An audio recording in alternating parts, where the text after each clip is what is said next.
Hi guys, good to see you both. And a new face, Stuart. Not a new face for me, but a new face for the channel. So what are we going to do today? We had our first meeting of the Philosophy of Freedom group with lots of new people attending, which is really heartening to see on Matt's channel, where it's now called Urphänomen. Separate channel from his original Footnotes to Plato. And one of the questions that Stuart asked in the group was about what even is intuition. And Stuart and I exchanged a couple of messages on Skype, and then decided, well, why not have a conversation and see if we can create some clarity around that by putting our heads together, and hopefully other people can learn from the process if we actually say anything of any sense. I don't know. We'll see. So what I thought I'd do is I'll pose this question and see where it takes us. So with the Philosophy of Freedom, when we get to chapter 3, we'll start talking about the exceptional state and this, so we won't go deeply into that. But one of the ways you can describe it is it's the process of thinking about the activity of thinking itself. It's like studying. It's like it's like a scientific investigation. When you do a scientific experiment, what you do is you create an experiment, you perform the experiment, you make your observations, and then you see what the data is telling you. And to a certain extent, the exceptional state is no different from that, except what you're observing is not the content of your thoughts so much as this activity that's driving them the whole time. And as you enter more deeply into this activity of thinking about thinking, you realize that you're trying to describe an anatomy or a geography of what thinking is, which leads to new questions that we might not have been interested in before, or might not have considered important, but all of a sudden they appear with a lot more urgency. And that's what I think is going on here with Stuart's question. So if we tackle the first one, or have a go at thinking around the first one, thinking and intuition, are they the same thing? What do you think? That's Stuart or Jeff, I don't mind. What do you think, guys? I would begin with Spinoza, of all people, where he describes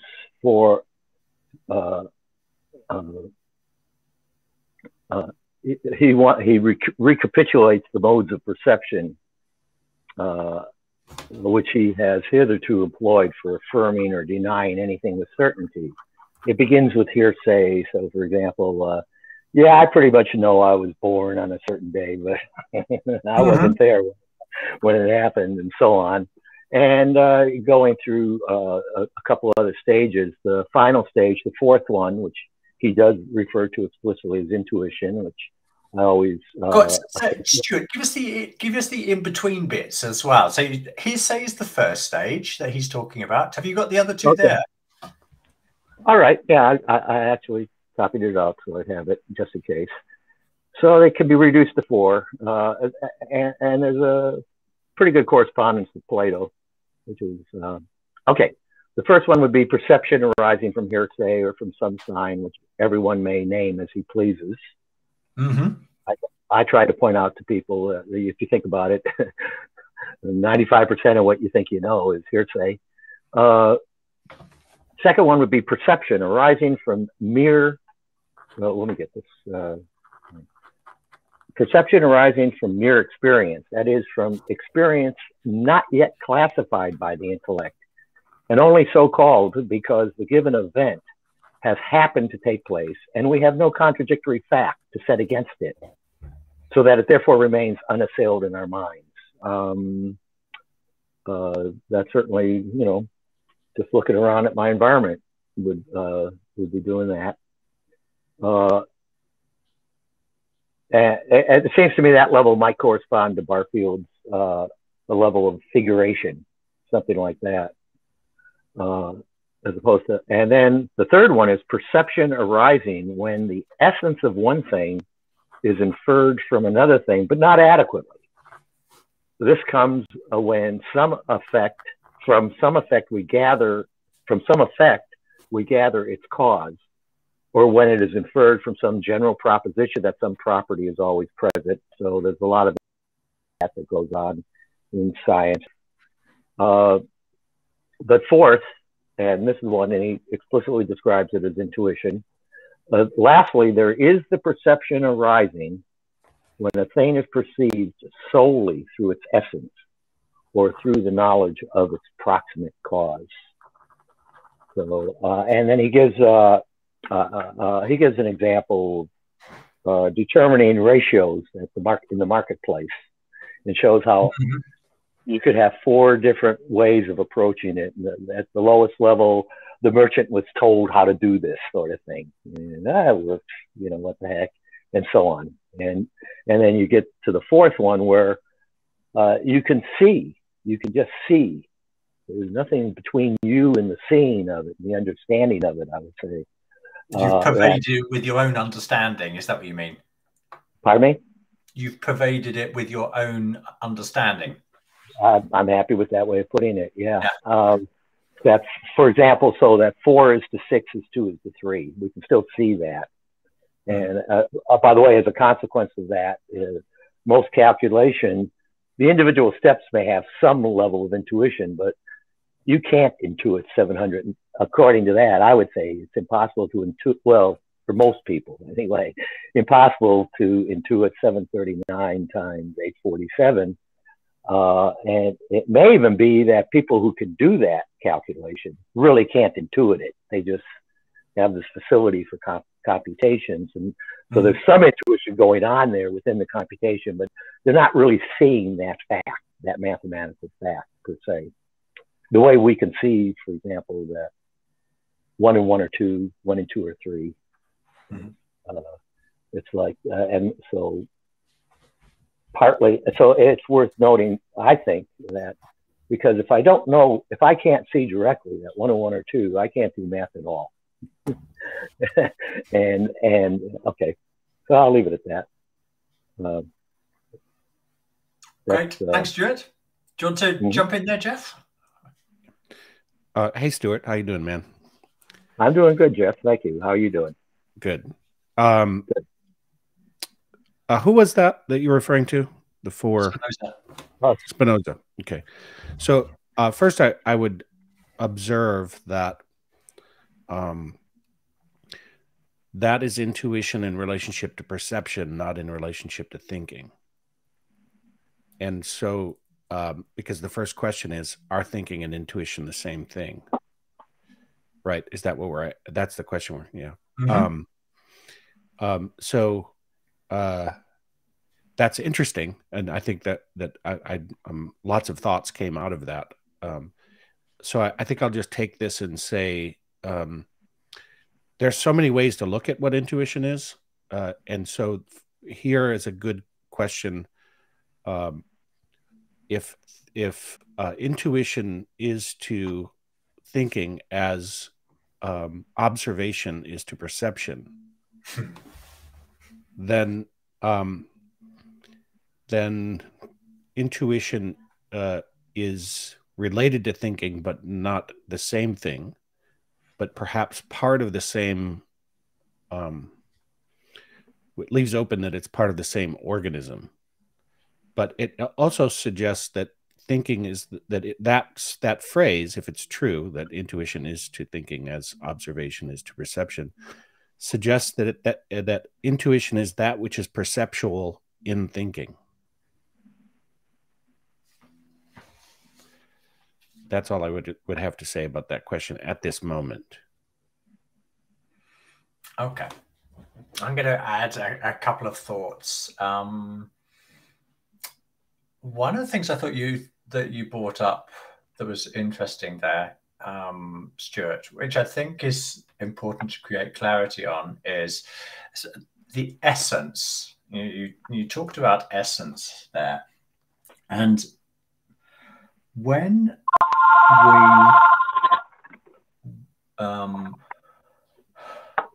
we try to understand what a concept is, so if we look at Aristotle's definition of a concept, it's just like the difference between, it's like what is essential to an object and what is non-essential to it. Okay, so let's unpack that with a real example. So I could ask you to define a wolf, or define a table, or define anything. And as soon as you start opening your mouth, rather than going through this, it's like as an example. If you question it, then we can go through it. But I think you'll follow. So if I ask you to define the essential aspects of wolf or table, what you'll be able to do is you'll be able to pick out individual things, but you will actually never be able, through language, to arrive at what the essence of a wolf is. However, you never have any problem intuiting what a wolf is, intuiting what a table is. There is, it's got something to do with the essential nature of things, and I think it's really important to have that in the background when we're trying to what is a concept. It is something that is actually, Steiner talks about it later in the book. He says language, words are only indications that we have concepts. They are not concepts in themselves. And the more we look at language and understand how it works, the more obvious it becomes to us, or the reality of the statement becomes even clearer to us. Another point that I think is coming up here is intuition. I think of intuition in a way when these concepts suddenly alight in our consciousness. Again, so let's think about it like a more concrete example, like Archimedes and his Eureka movement. It's like jumping in the bath and realizing all the principles that are involved there. It's this intuitive. I'm sorry, Howard. It's this intuitive. I'm using the word to describe a word itself. That's not going to help, is it? At a certain sense, there's a fundamental recognition that here it's something essential, something that escaped my mind before, my thinking. It's or if you like, it's like unconnected dots in my conceptual realm. They suddenly find it's like a unifying pattern where suddenly, for example, the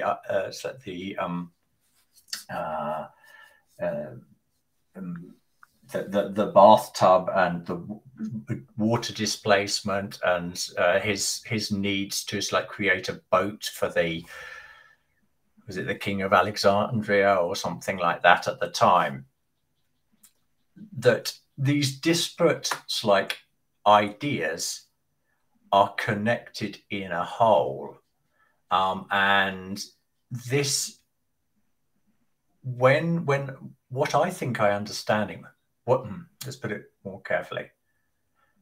My understanding of what Steiner means with intuitive thinking is this experience of I've been battling with a question. It's like I've got these disparate elements in my thinking, might be even disparate concepts. And then all of a sudden, it's given to me, or perhaps it's birthed within me, a recognition that how all of these are interrelated. It's a form of, if we were talking about religious practice, we might talk about revelation. But it's definitely this sense that I've created the situation in myself in which the intuition can present itself to me, but it's not something that I have directly created myself. It's been intuited in me, and I recognize its value. And then, so if that's my definition, if that's my current understanding of what intuition and what I think Steiner means by intuition, it's like a joining together of the dots. Then is the thinking, I think the thinking is something very different from that. It's the ability to understand why the dots are connected. Perhaps it's, but at the same time, that this intuition happens in the realm of thinking, which I think might lead us to one of Stuart's favorite questions, consciousness. Where's all this happening? I don't know, is there anything that I said or another person has said here to like taking our thinking in a different direction? By the way, Jeff, I particularly like your bit about observation is to thinking as perception is to... Intuition is to thinking as observation is to perception. As observation is to perception. Yeah. Can I just take that, connect the dots out of the abstract to dots? Because it seems to me what you're describing is pattern recognition. I'm not going to go not going to go very far with that at this moment, but I have an interest in connecting intuition and instinct. But let's just say for now that if maybe to add on to what you're saying or add some texture to what you're saying, is that thinking is the coming into being of patterns alongside the pattern recognition that's occurring, and intuition is the noticing of the noticing of the patterns, so that it's a conscious experience. So it's thinking is a participatory experience. Intuition makes it conscious. Something like that. When you say thinking is a participatory experience, so go and unpack that a little bit, Jeff. I mean, it's an unmediated experience of patterns, the patterns of reality. And it's unmediated by rational theorizing or models or abstractions. It in its essence is the essence of that which it's observing, and so is unified with that which is observing. It's not only that thinking comes up with the notions of concept and percept. It is both of them at the same time by virtue of intuition. Okay.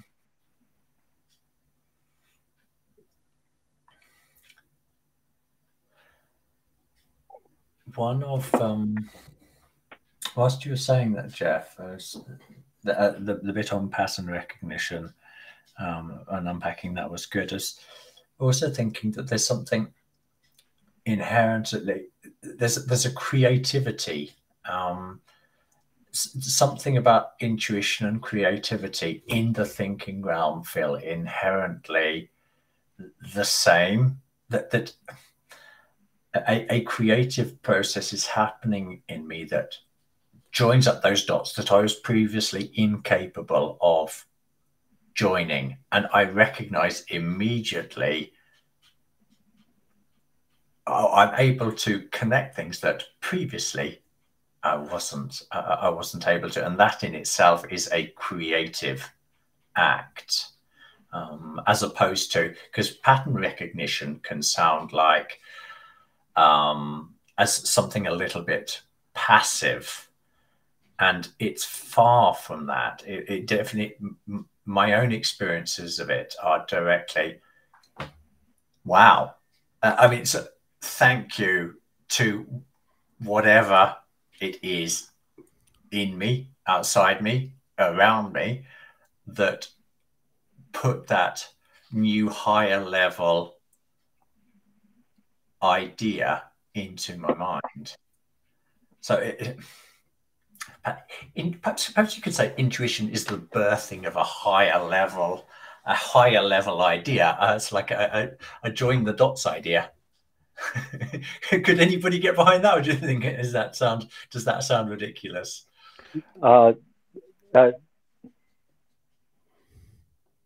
It seems to me that Steiner's the example that he uses to introduce us to the idea of intuition is our relationship.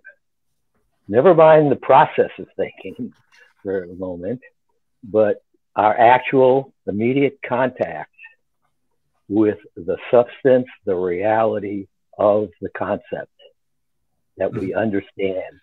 And there's no separation between us. I mean, participation at its max, as far as I can see. And it seems to me, and he says over and over again, by the way, that the process of coming to know things is the same in ordinary consciousness as in the spiritual world. And that's why I mentioned to you in one of my texts to you that, is it just a matter of having more perceptions and still applying all the same dynamics of our thinking? But we have we've managed through our exercises and our personal experiments to have a broader perception that puts more things into context, and we can make more of those connections. That he also defines the concept that way, as establishing the connections among things. Mm-hmm. So, and I think it's important to, so I go with the idea that all these things are, I mean, his applying those concepts of intuition, thinking, and inspiration. If we couldn't have some experience of them in ordinary consciousness, it seems to me I wouldn't have any idea what he's talking about. Yeah. And so I see it. I see intuition in relation to thinking, imagination, and so forth, and also thinking in relation to the higher worlds, in relation, as opposed to thinking in relation to the our ordinary experiences. Not one of moving to something different, but a transformation of the very thing. And yeah, I think I'll stop there. I want to pick up the creative aspect of it, because everything is creation. It is one way to look at that. So what we are participating in is creation. And then if we add just, you know, in everyday life, if we add, if we engage thinking consciously, then we are participating in creation as it's coming into being, while also altering it as a participant that is bringing ourselves into being, at the very least, I would say. There's a mystery as relates to what that impact is in the sort of butterfly effect sense, or the monkeys on the island sense, or the Christ's miracles sense, and why those would have worked, dealing with perception. So yeah, the creative bit is one is one probably important to define what we mean by creation. You know, it's not like creativity and arts and crafts or even a painting, although those are on perhaps a continuum with what is possible with thinking as an unmediated activity. If it's okay with you, Jeff, I'd like to go back to so come back to observation is to perception as thinking is to intuition. Yeah. Observation is to perception as intuition is to thinking. So okay, let's unpack that. Exactly. That's what I was thinking. So what's the difference between, in our minds, between observation and perception?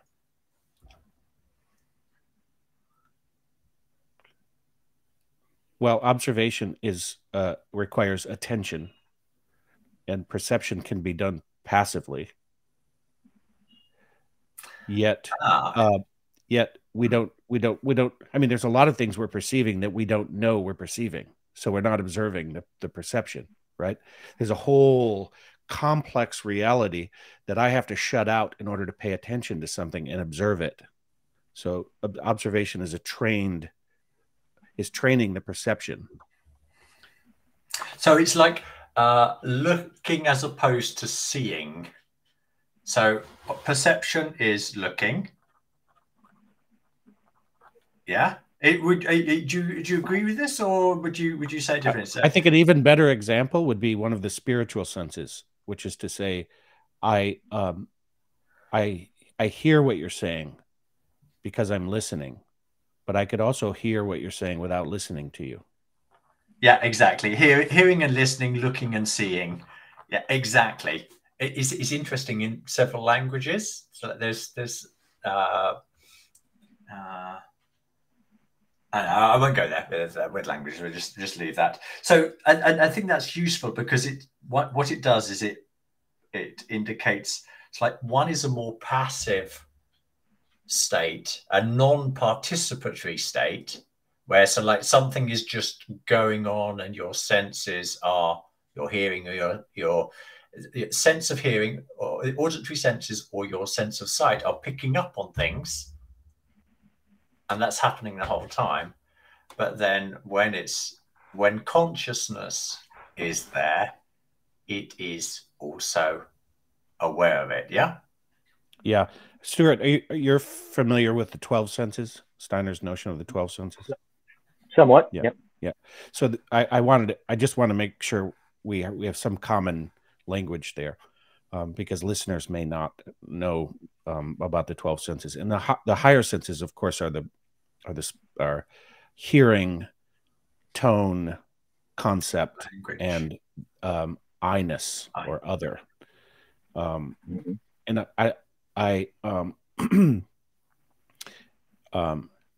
another way at this is along this perception road that we're going down a little bit here. And this is just that side of the equations, because this is what we're unpacking now, is the observation perception. What are you observing when you observe another's eye? You know, the I-ness, say. Or what are you observing when you observe a concept? What are you attending to? What's there? And same with tone, and same with hearing. Okay, so just to provide that sensorial picture, say, if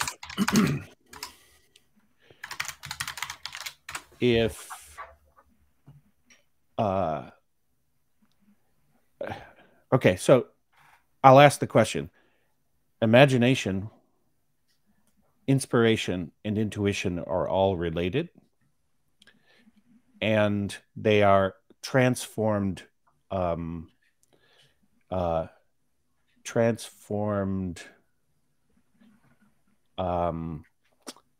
sensory experiences that are no longer that you're a note that when we were dealing with, sorry, I'm stumbling about here. When we were dealing with hearing and listening, listening is a transformed version of hearing, right? So imagination is a transformed version of seeing. Mm-hmm.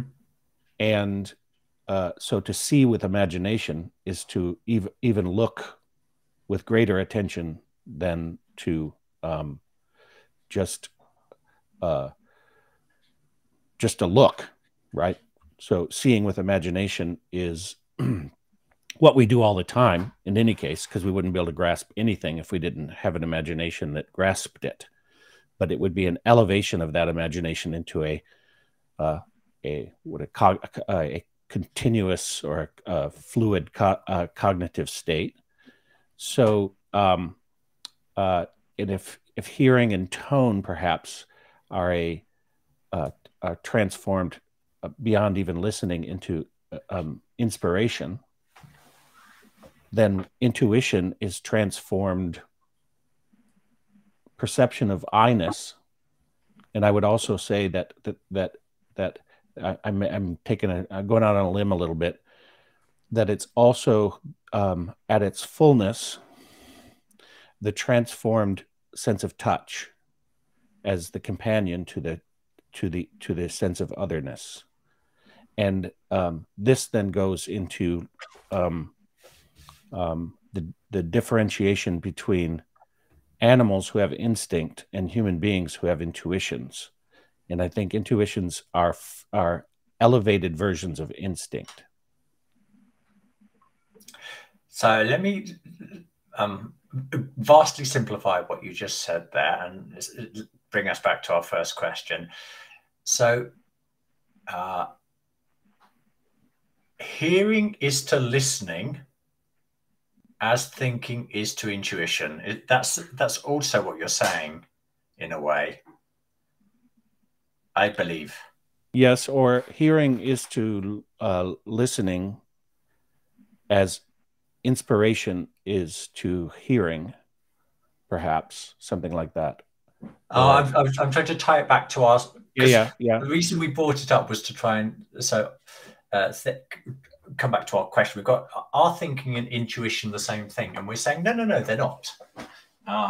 We're saying like observation. So perceiving is to observation as thinking is to intuition. That's what we're saying, according to Steiner. Yeah. Yeah, that would be a reversal, but I'm sure it applies in reverse as well.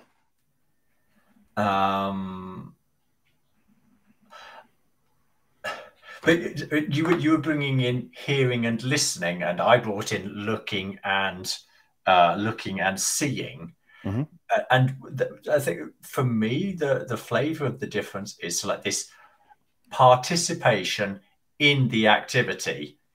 That it's if we're not there with our consciousness, it happens. So if we're not there with our consciousness in looking, we don't see. If we're not there with our consciousness in hearing, we don't listen. And if we're not there with our consciousness in perception, we cannot observe. So this is beginning to feel, I emphasize that, this is beginning to feel like a good way of experiencing the difference between thinking and intuition, because we experience thinking often as we are passive observers of thinking. You know that exercise we did about like around the breakfast table? What were you thinking about at breakfast time this morning? We talked a bit about it in the last video. And if we go back and look at it's like the thoughts of the day or during a certain period of the day, what we find is like they just roll on and roll on and roll on without our active participation. We experience them, we react to them emotionally. We're not there. We're like riding on a train of thoughts. So I start, let's say I'm going to make up something. It's like at breakfast time, I start thinking, about, I look at the marmalade pot and I see it's getting a bit empty. So I start thinking about, oh, next time I go shopping, I need to do this.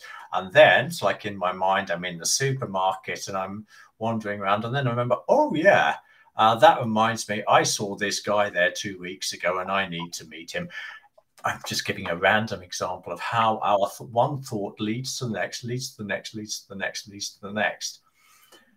And there is a thread throughout all of this, but often we are unaware of this thread until we use our memory to go back and identify, okay, yeah, this thought led to this thought, led to this thought, led to this thought. We're just like riding along on this train. And when intuition happens, is that we are no longer, saying that we're no longer in this passive state of riding along on a train of thought, but this is something different. Do we think that's what we're saying, or am I like mixing in too many? Am I just confusing, muddying the waters by adding in these details? No, I don't think you're muddying the waters, but I don't think what you're describing is thinking. I think that what you're describing is that you're becoming conscious of some sort of process underlying the things that you call thoughts. So I would just differentiate there that thinking has feeling, willing, and conceptual processing, say, within it. So I guess I would say that what you're describing is potentially thinking. It's thinking in potentia, say. It's a common experience of thinking. Certainly, you can. That is sort of, people might not have had the same thoughts as I just outlined at the breakfast table, but often how they experience their own thought life will be something similar. One thing leading to the next, leading to the next, leading to the next.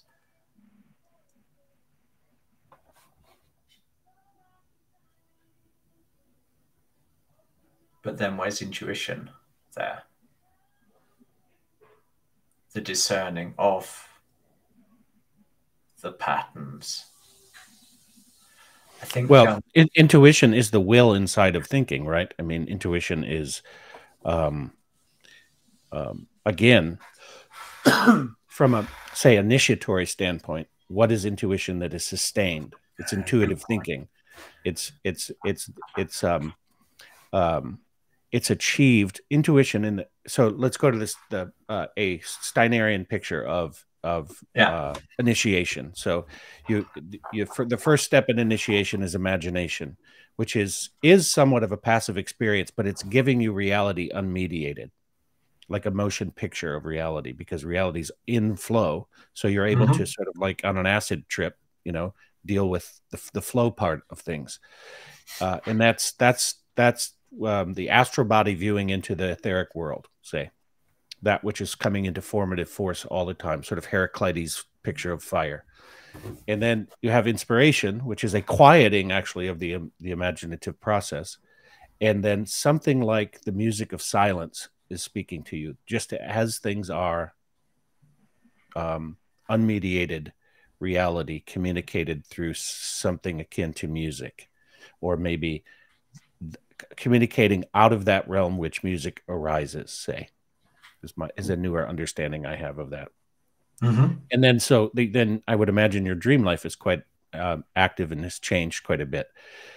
And then he describes, I believe, and correct me if I'm wrong, but he describes intuition, the achieving of the initiation into intuition, as entering consciously into dreamless sleep. So I'll leave that there, because this is it's another way at this that has a embodied, say, description. Did you want to add something, Stuart, there? Otherwise, I've got something. Uh,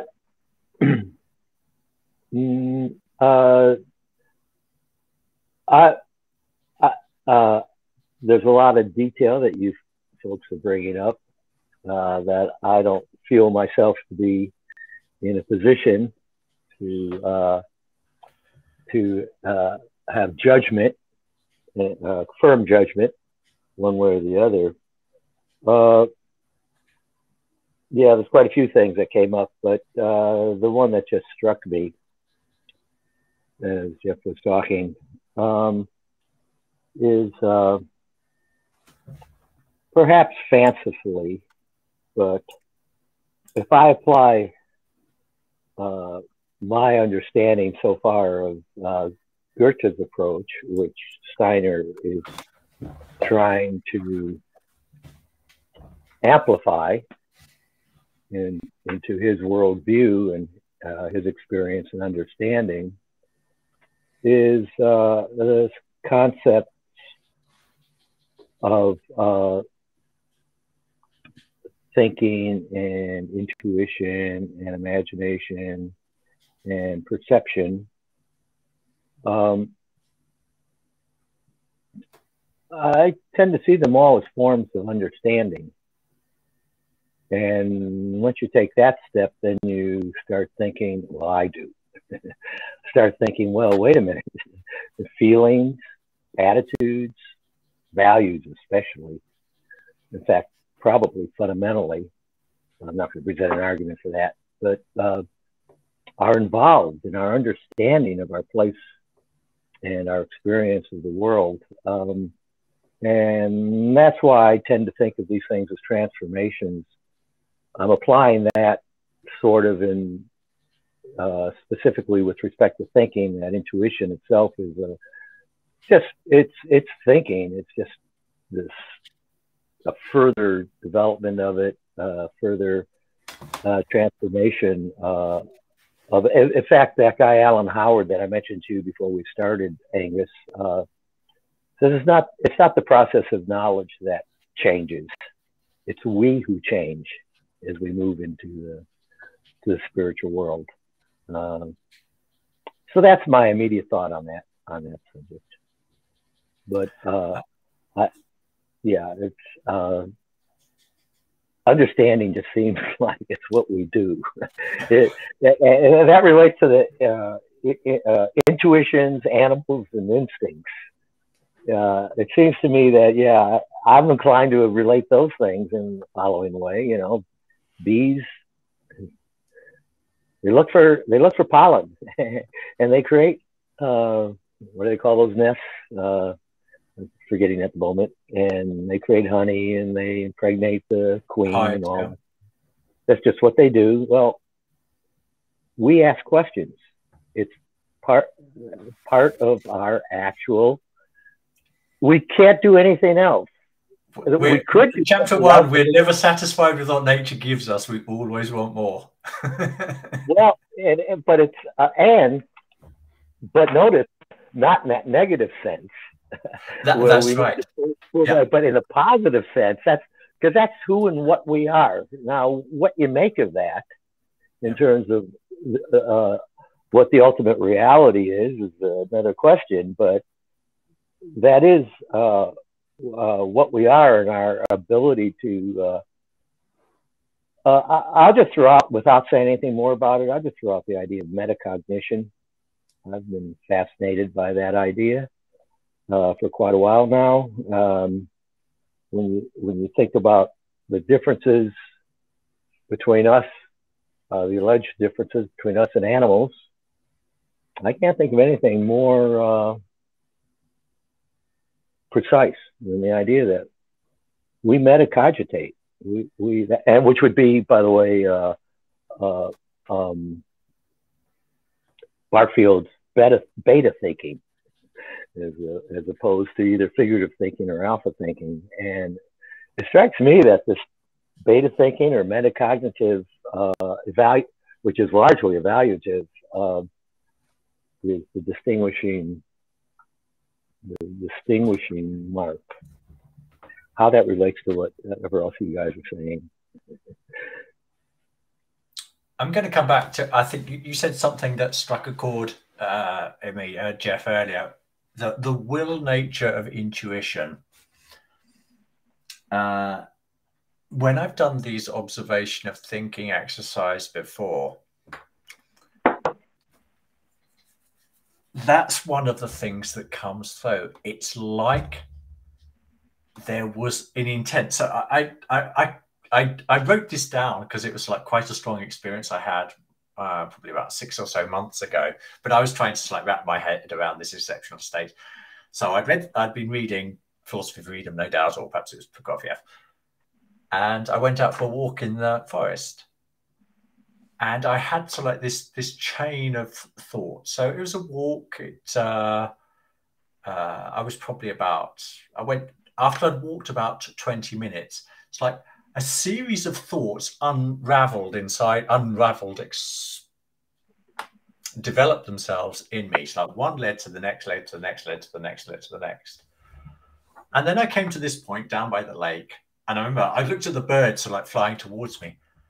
And then I reviewed sort of like the thinking that had happened. So like for the past 20 minutes, it's like a bit like watching a film. And I saw an intent there. I saw there was an intent. I had no idea about that intent when I started off my walk, but it was quite clear that there was an intent moving my thinking along. And then I was able, by like letting those thoughts pass through my memory again, then being able to intuit the will, what it was trying to wake me up to there, although I had no conscious awareness of it before. So I think it's really, I think you personally, I think you said something hugely significant here. So like intuition is linked to, it's like the will aspect of thinking, and that's what we're unconscious of until we start doing these exercises. I'm not saying that's all intuition is, but I think you've helped me recognize that, yeah, this is another essential part, or one of those things that you discover once you start thinking about thinking. There's a subconscious will there going on in our thinking life. It's a little bit like the director of the film has his intent in the film. She wants you to sort of have certain emotions during that film, and so like to have certain thoughts, and it'll all the scenography and the dialogues will be sort of like directed to create those impressions that want to be created. And something similar can be seen to be going on in our thought life. So the thinking is a manifestation of a deeper will impulse. And that's like somehow, that's very different from the intuition I was describing before as a creative act, as like as an insight, as pattern recognition. But I think it's also something important that you've picked out there.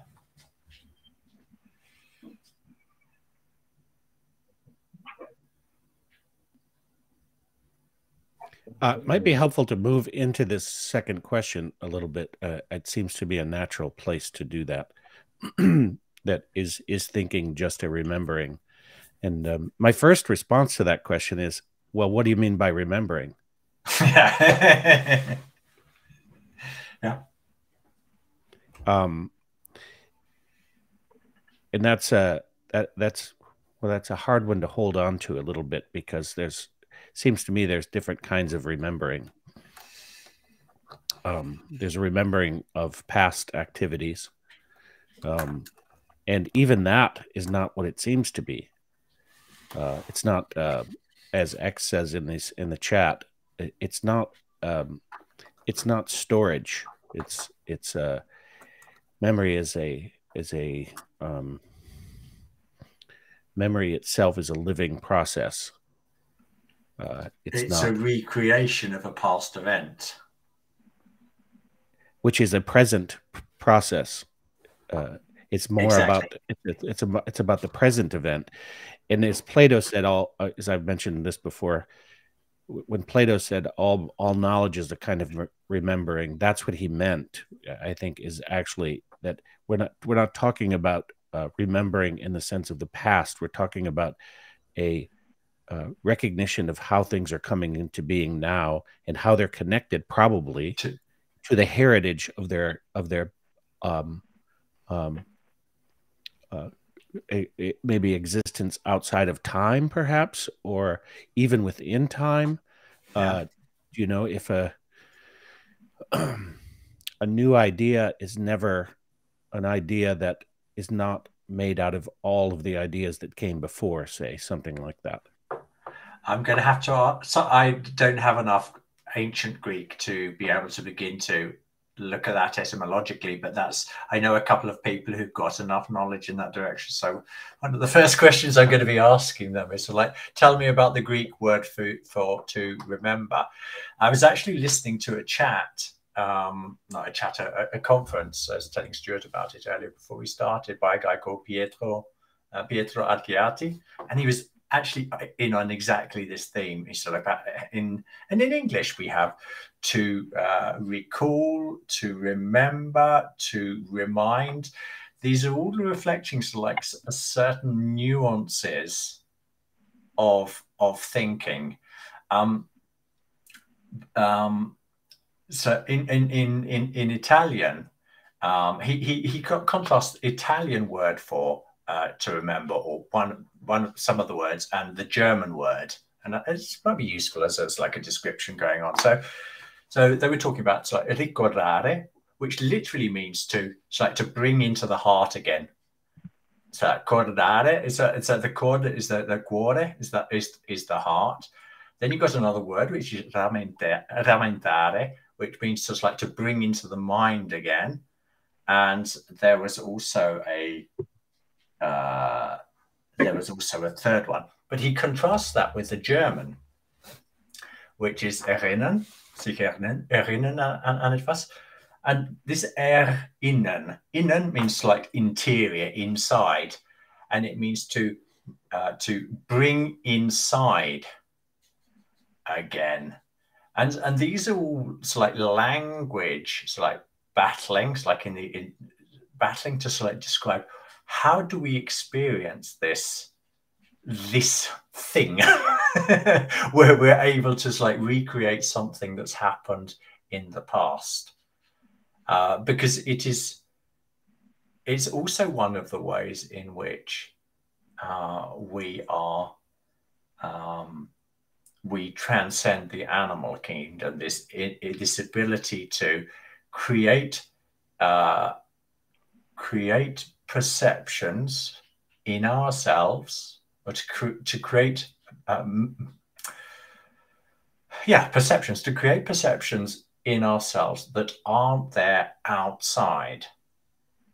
And we can be in control of that process as well. So the world, we've got an interior life. An animal has an interior life, but there's no indication that it's able to select to choose a content for its mind.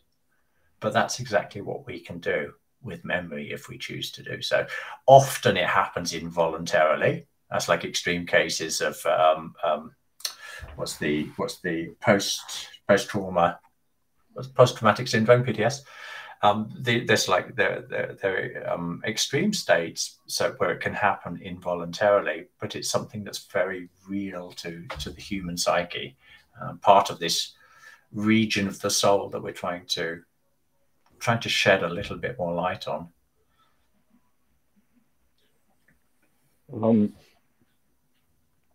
Yeah, I have a question about thinking and remembering.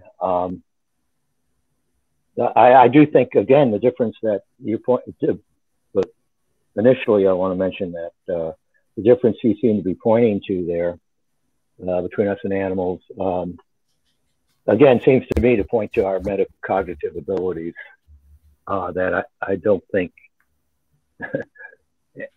either no animals have, or maybe some animals have some such meager ability in that way.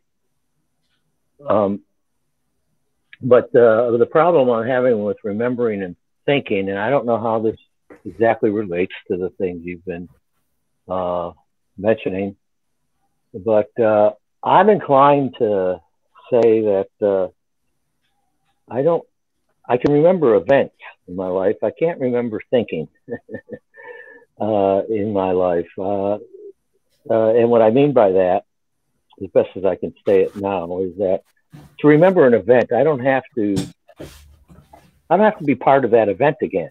I mean, however memory works and so on, leaving all that aside, all the metaphysics of it aside, I don't have to engage in that event. I don't have to participate in that event. I can remember the event as something that happened without engaging in it. But when it comes to something, a thought that I had, I can't just imagine the event of having a thought. I actually have to think it again.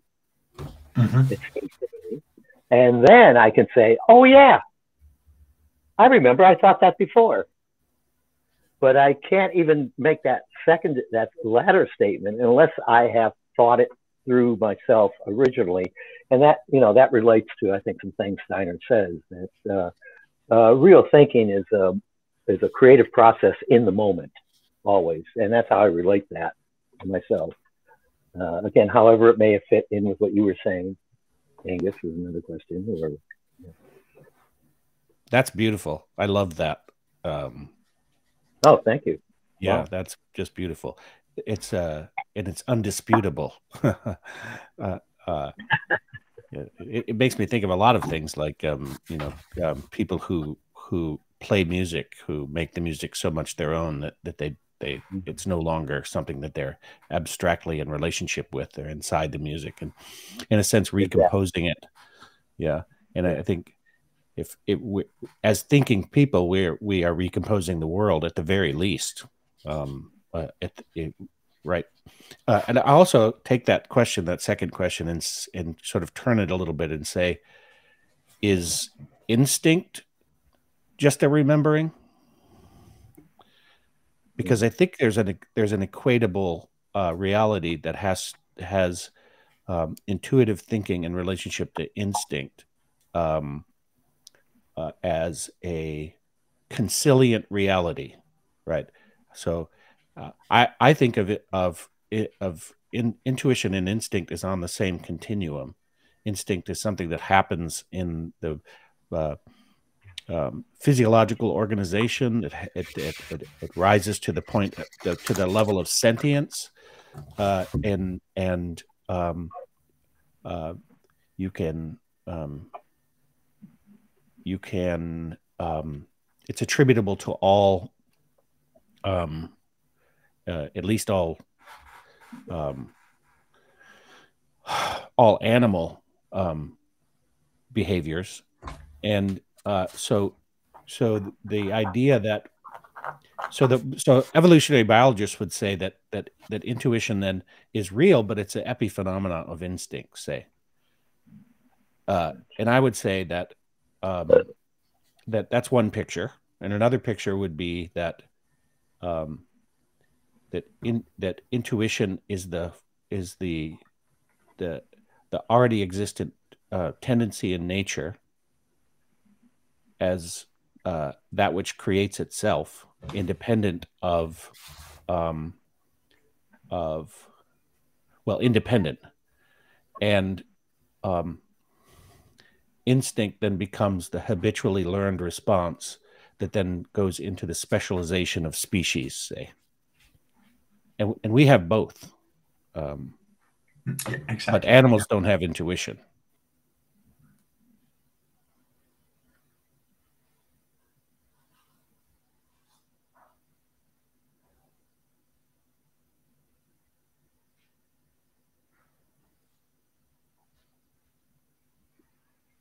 And this leads my thinking directly into the first chapter about stuff you've got in with something instinctual is something that we do without knowing why we do it. It's an act of unfreedom. And when we become knowing doers, we know why we are doing things, then we can become like free doers.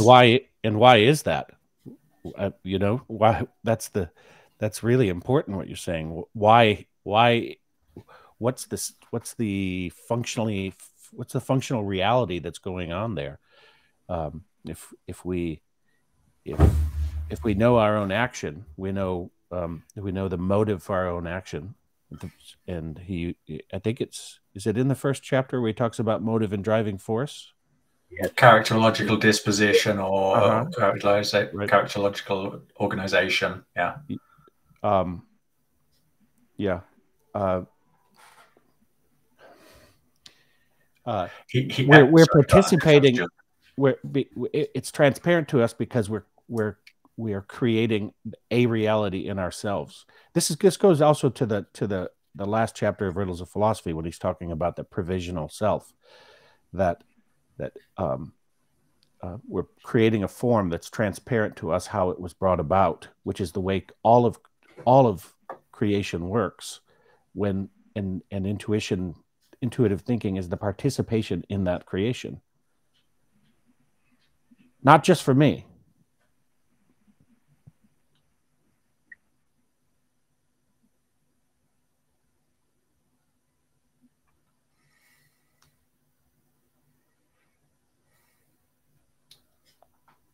I would word intuition. Sorry, go on, Jeff. Based on that, just to extend that, go out on a limb again, because apparently I like to do that. I would suggest that intuition is what is universally human, as a universally human experience, mutually perceivable, making that universality perceivable in glimpses, say. Because the other thing about intuition is it's firing. It's thinking is I can grab a hold of my thinking and I can really work with, and it's a beautiful process to do so. And as Stuart so beautifully said, you don't remember your thinking. You in the pedestrian sense of remembering, you're growing the thinking into its next iteration, say. Good. Thank you. And that growing is a creative process that but intuition are those flashes of absolutely comprehensive knowing. So here's an example that often have brought really great novelists say they wrote the novel in a flash of intuition. They might not use the term intuition, but that's what they're saying. The whole novel was complete, and then everything else was just a meeting out the details of it, figuring out the best ways to. So then there's intuitions then inside the larger intuition, which are sort of little microcosmic intuitions that connect, and then the whole thing as a thought organism is brought into creation, say.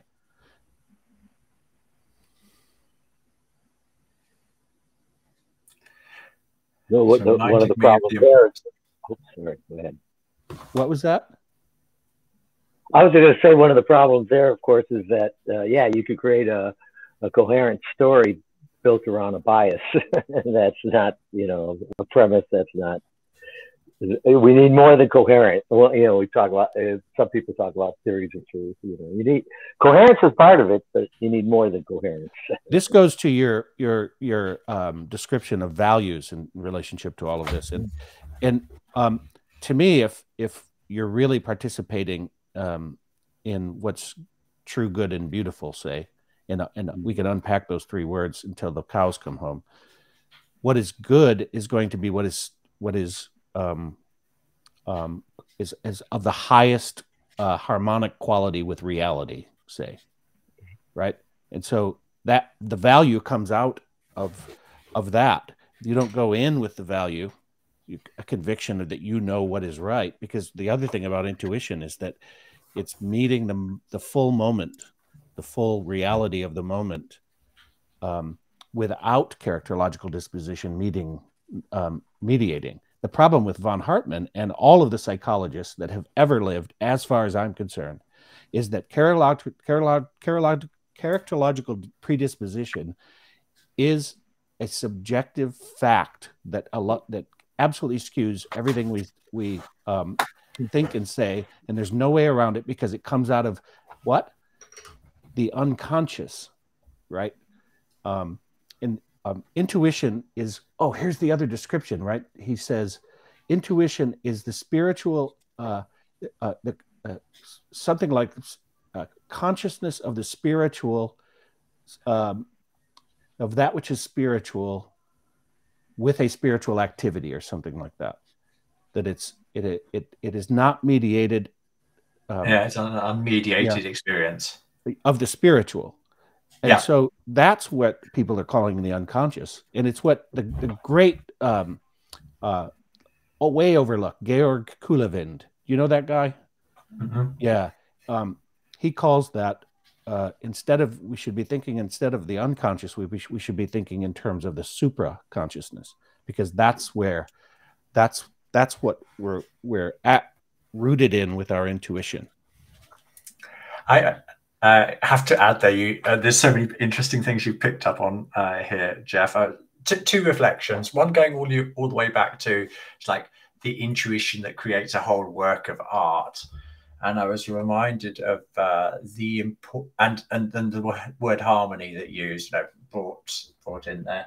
The importance of harmonic structures in medieval poetry and previous poetry and structure there's something where they're intimately connected, which I find interesting. But then you dropped an even bigger bomb when you started talking about characterological disposition, because another word for what you're describing is just karma. It's like it's the character that we have created for ourselves so that we experience the things that we need to do, the things that we need to experience, the things that we planned to experience to help us grow spiritually whilst we're down here on Earth. I've got an idea. Quick summary of either of what we think we've learned today or where we're going to take our thinking after the end of this conversation, because it's been really fruitful for me, and I want to express that, so like hopefully in a few clear words. And do you think does that sound like an okay way of rounding out this? Who wants to go first? I'll go first because I know what I really the two things that particularly that you've picked up on, Jeff, and that's been amplified by things that Stuart has said. Whilst I was clearer about what my own personal idea of intuition was, you've helped me grow that considerably by adding in the volitional element that's involved there, and the importance of the observation of thinking to discover that in there. And the other one that the other key point that came up for me is the usefulness of this phrase that I've seen 1,000 times, but perception is to observation as thinking is to intuition. But then we were able to grow that a little bit, make it perhaps even more accessible with hearing versus listening, and looking versus seeing. It's like this active participatory nature that is involved there. I'm not claiming it's like I understand intuition completely, but I definitely feel like it's grown an extra dimension just through this last hour of talking. So Really appreciative to both you guys.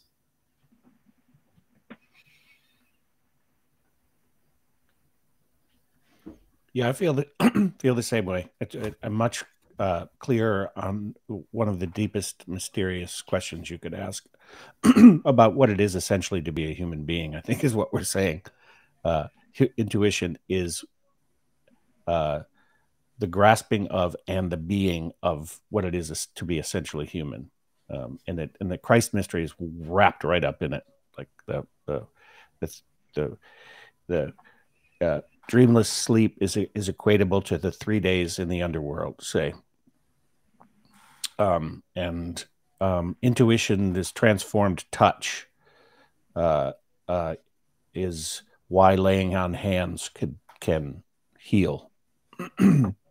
Right. So touch is the absolute most opaque sense we have, because it gives us nothing except that everything is other than me. Mm-hmm. and to get into the everything other as if it were a unified reality, that also speaks to me what intuition is.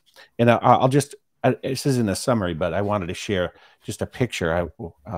A dear friend of mine is a Waldorf teacher here, and she and I go for a walk every week, and she shared that the ways in which children are changing, we often talk about that, and the rapidity of that change that's happening. And the teachers are scientists at the forefront of the evolution of consciousness as it's being in part affected by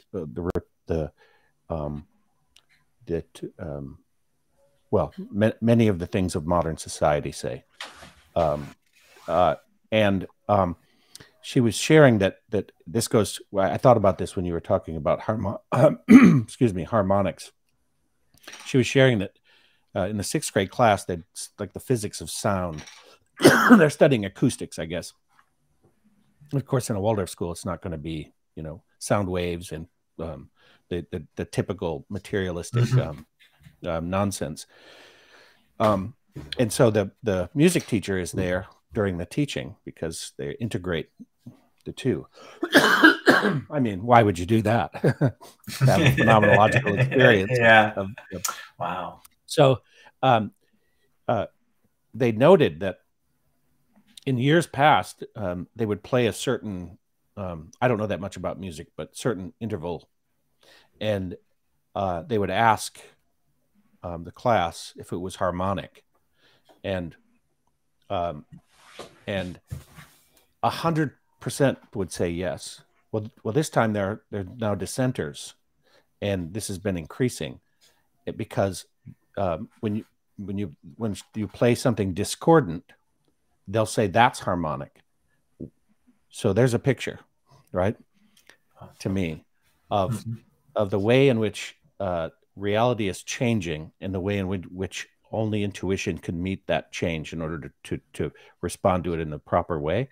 But it also is there's a symptom there of that children are getting used to discordance as a new normal, so to speak. And I don't know how much we accept that, because I don't have an intuition of that at the moment. I need to do some meditation on that. But I thought that was a beautiful picture of reality, and so I was inspired by your description and your summary.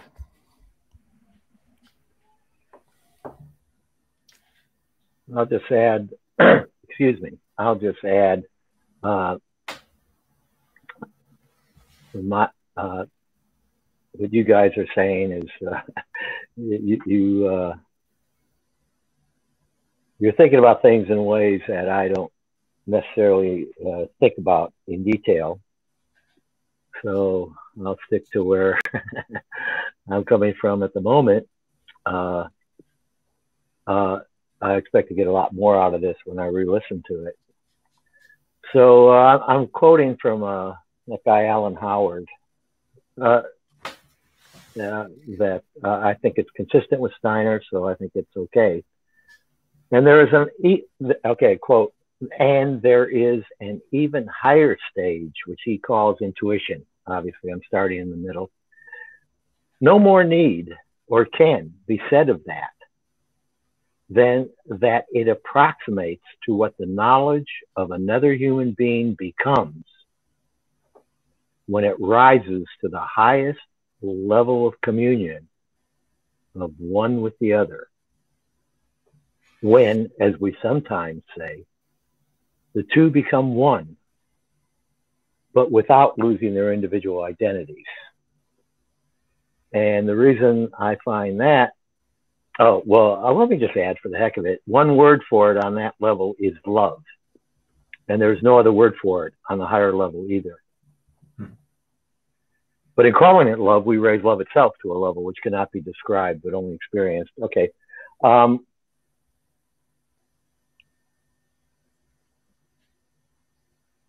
I guess what it seems to me that's perfectly consistent with Steiner. Steiner could have said something like that. And if so, it suggests to me, so even in the higher worlds, where presumably at the very least, greater communion is to be expected and developed and so forth and experienced, even though apparently we're supposed to work on that right here on Mother Earth. But there we can have a more direct experience between birth.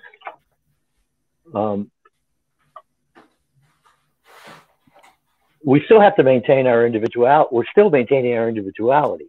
The communion isn't emergence, it seems to me. It's maybe even interpenetration. Well, not entirely inaccurate, but it's not emergence. We still maintain our own individuality. And it seems to me that's a worthy question. Well, what does that mean? What constitutes my individuality?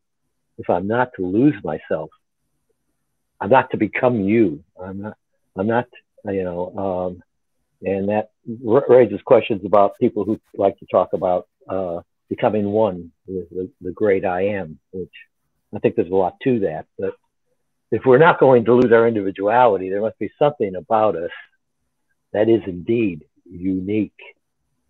If there isn't something about each of us that's absolutely unique, then what happens to our individuality, and how do we understand that uniqueness? That's I have others, but that's a question. I wasn't intending to have the last word, and I hope this isn't the last word, but if it is, it is. But there's a wonderful saying of Steiner, which is that humanity is the religion of the gods.